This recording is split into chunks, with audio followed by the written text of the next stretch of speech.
Hello, and welcome to a very definite waffle. And this is about wicker baskets, magical wicker baskets to be precise. So, start way back. So, I had a shopping basket, an old fashioned shopping basket, when I was a teenager. Back in the 70s, they were still very fashionable, and it even had a cover, waterproof cover that stretched over it. And somewhere through the years, as I've moved, it got lost, disappeared, no idea where it went. And I had always had an inkling that I wanted a new wicker basket. And I knew that when I saw it, I'd know.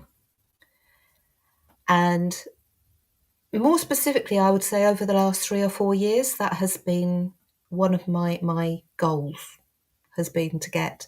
And I have seen numerous on my little travels, especially when we're out and about doing our kitchen witch jollies. But none of them really sang to me until we went on a trip to Brighton recently. And down the North Lanes, there is the most glorious emporium. There is no other word for it. It is just rammed with the most glorious things. Rachel actually got her glass with the little vial. It's a liqueur set, but beautiful with the 8 glasses, little tiny little glasses. And at that same place, in a different area, I found my basket. Isn't she gorgeous? Just look at her. Yes, I have just finished making her own little cover. And yes, she is a she. So I'm just going to give you a quick look around. Isn't she gorgeous? Beautiful. There was another one that was a slightly more boat-like shape with a thicker handle that actually Rachel got.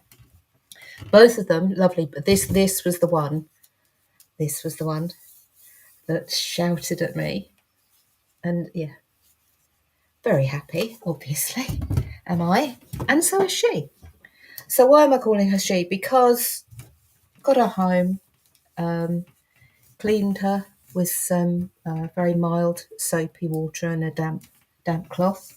Cleaned her, spoke to her, breathed on her, and she very quickly told me that she is feminine.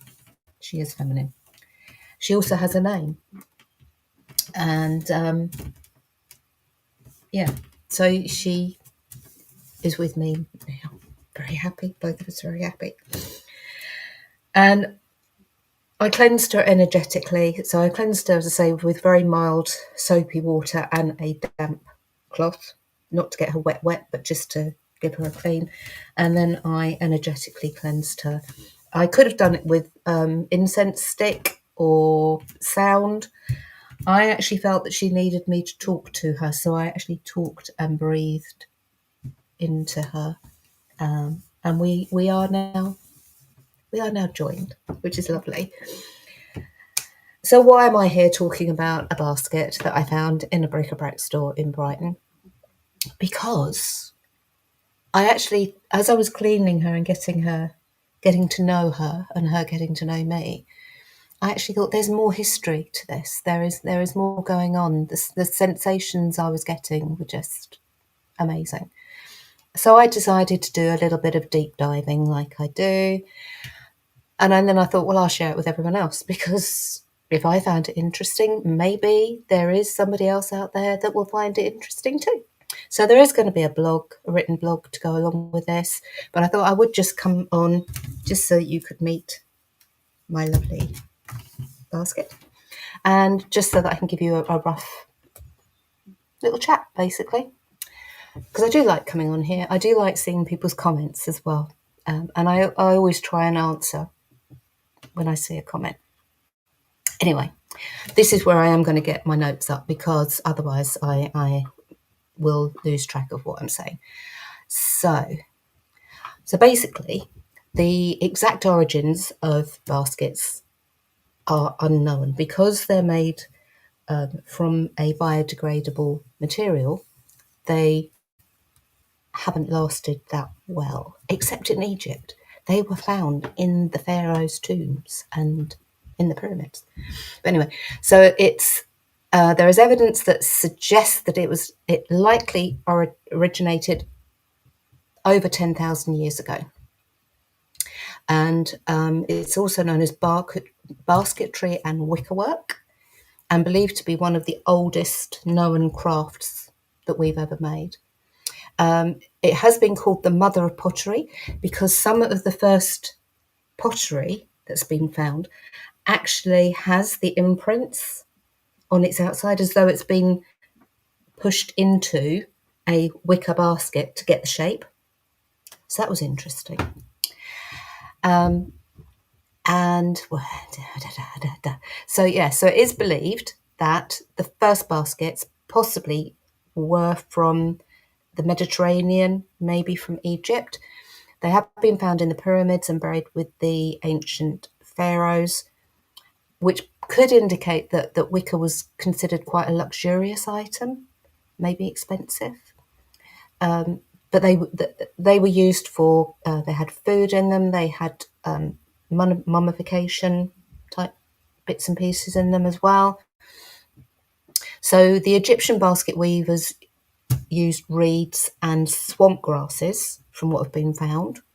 And they actually had really, if you look at the pictures, if you go to the British Museum and the museum in Cairo's websites, you can actually click and see some of these wicker baskets and wicker tools, if you like, that have been found. And my basket's got a lovely darker pattern through her. But they actually had even more intricate designs and patterns on them, which was really, when you think how old they are, really interesting. So by 300 BCE, the Greeks and the Romans had taken it up. The Greeks in particular made really intricate wickerwork. They also were the ones that started making bigger items. So the Greeks are the ones that started to make cradles for babies. And actually, they also made them into chariots. Imagine the size of a chariot. And they actually made them out of wicker or some sort of pliable wood. So that was really interesting. In Rome, so the Romans, so the Romans being Romans, they used it more for things like furniture for their villas and their gardens.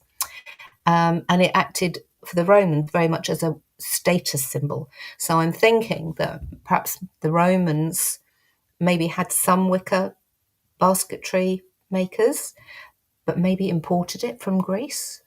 Who knows? Don't know. But it was really skilled, and it was where the form and the functionality of wickerwork came. So if you move forward into, say, the 18 and 1900s in England, and there's a lovely place just outside of Glastonbury where they actually grow willow specifically for wicker making. And I did go there a number of years ago. I haven't been there recently, but they've got like a little museum area where they show the things that have been made, because they've been there since 1902 or something, if I remember correctly. I might be slightly off with that date, but they've been there an awfully long time. And they actually have examples of things that they've made. So they actually made the bath chairs, which were the original wheelchairs. So they were for people that weren't that mobile, and they had two wheels on the back, one at the front with like a steering thing. They had a handle, but they were made out of wicker. So they've got one of those there. They've got all sorts of different baskets, small baskets, trug-like baskets, you name it, baskets. They had trunks. So, if you were traveling, you had a wicker trunk, picnic baskets, all sorts. Really interesting. So if you're in Somerset, look up. Can't remember the name of it. I'll try and put it on the blog.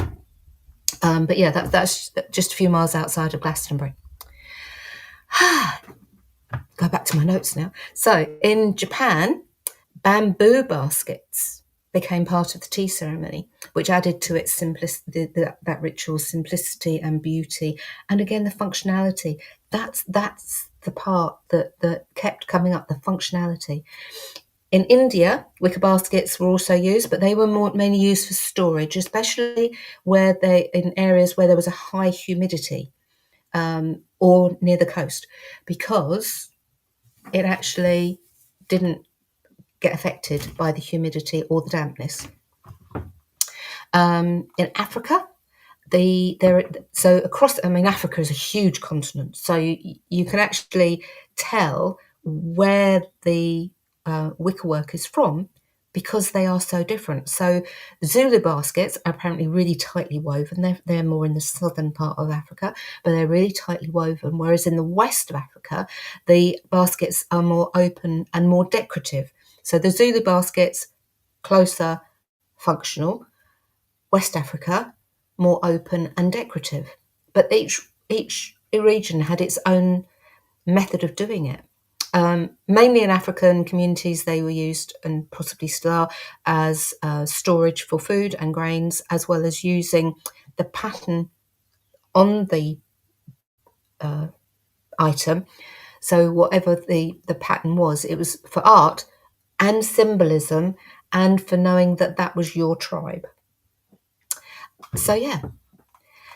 And then we get on to so it literally, you can go back as far as you like, and throughout all of its history, wicker baskets have been part of the symbolism of community, of sharing and caring. Right the way across the world, they are used in rituals, they are used in celebrations, they're used in rites of passage, they're used in community gatherings. They symbolize abundance and generosity and harvest and gatherings and foraging and gardening and parties and you name it. It's there. They're woven into the traditions of so many cultures. Really fascinating. Magical properties. I will finish on this. Magical properties, which obviously my lovely basket encompasses too. And I am going to read these because, again, I won't remember them. So, abundance, healing, happiness, harvest, hope, love, friendship, growth, prosperity, gratitude, memory, ancestors, beauty, resilience, unity, strength, inspiration, and creativity.